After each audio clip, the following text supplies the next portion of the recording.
Ito talaga yung kinakatakutan na trade ng mga team sa liga mga kaibigan ng Giannis trade to Golden State Warriors. Pero bago yan ito muna breaking news po trade na ng Cleveland Cavaliers si DeAndre Hunter sa Sacramento Kings kapalit sina Dennis Schroeder at Keon Ellis. 3-team trade pala ang nangyari dito kasi involved rin sa trade ang team ng Chicago Bulls, kung saan nakuha nila si Dario Saric at 2 future second round picks. Wala na talaga yatang permanenteng kupunan itong si Schroeder mga kaibigan kung saan palagi na lang siyang pinapakawalan, ang Cleveland Cavaliers ay pang-11 na kupunan na ito ni Dennis.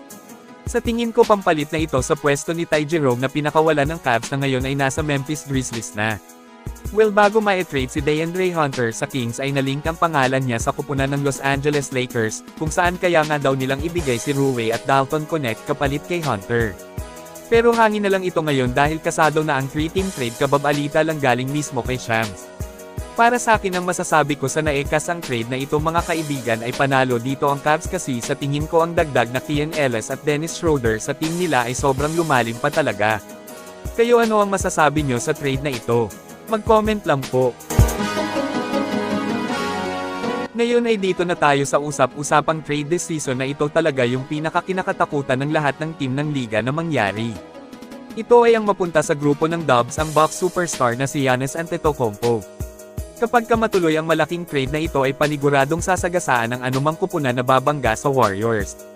Ang Stephen Curry at Giannis sa GSW ay sure ball na magbibigay sakit sa ulo ng lahat ng mga coaches, kung saan isipin nyo na lang kung papaano dedepensahan sina Curry at Giannis kapag nagsama.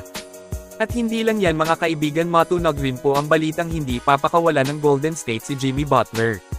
Naniniwala ang Warriors na magbabalik si Butler next season sa team nila na mas lalakas pa, tiwalang-tiwala ang front office ng GSW sa galing ni Jimmy kaya nagdadalawang isip sila na pakawalan ito.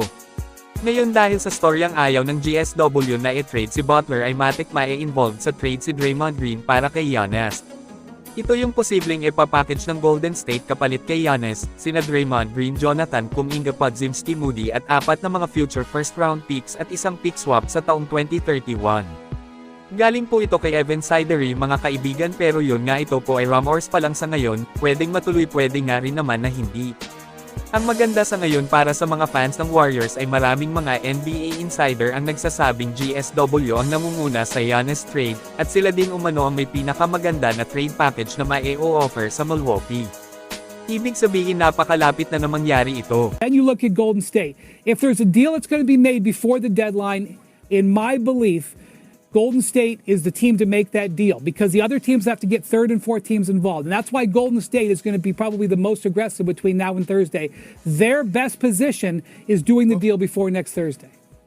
Kapag maikasa na ang trade na ito ay talagang nakakatakot ang Dubs. At magiging mas nakakatakot pa sila next season sa pagbabalik ni Butler. Ang malaking tanong lang dito kung papaano handle ng Warriors ang naglalakihang sahod ni na Steph, Jimmy at Giannis. Kayo mga kaibigan, ano ang masasabi nyo kung matuloy ang Giannis trade sa GSW ngayong season? I-comment lang po yan sa ibaba at akin pong babasahin yan. Maraming salamat po, mag-iingat at God bless sa lahat.